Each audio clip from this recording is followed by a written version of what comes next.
পথ ছাড়বে কেন? কথার মধ্যে কোনো ভেজাল আছে? হিসাব কিতাব তো ক্লিয়ার, কথা তো পরিষ্কার এখানেই, যে এখানে নমনীয় তো তোমাকে হতে হবে, আমি কেন নমনীয় হব?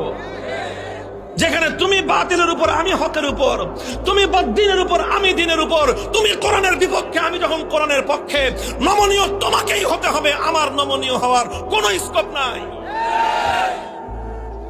হযরত আব্দুল্লাহ বিন হুযাফা রাদিয়াল্লাহু তাআলা আনহু যখন এই কথা বললেন, আরে বেটা, জীবন তো একটা আছে, দেখে একটা দিতেছি, জীবনে 1000টা থাকলে 1000টা দিয়ে প্রমাণ করতাম যে ইসলাম এবং ঈমানের দাম কত। এই কথা যখন বলছে, তখন বাদশাহ কয় যে এটা তো মানুষ না, মানুষ কি এরকম হয় নাকি? আরে মৃত্যুর মুখোমুখি দাঁড়িয়ে মৃত্যুকে আলিঙ্গন করার জন্য পাগল, কয় জীবন একটা আছে দেখে একটা দিতেছি, 1000টা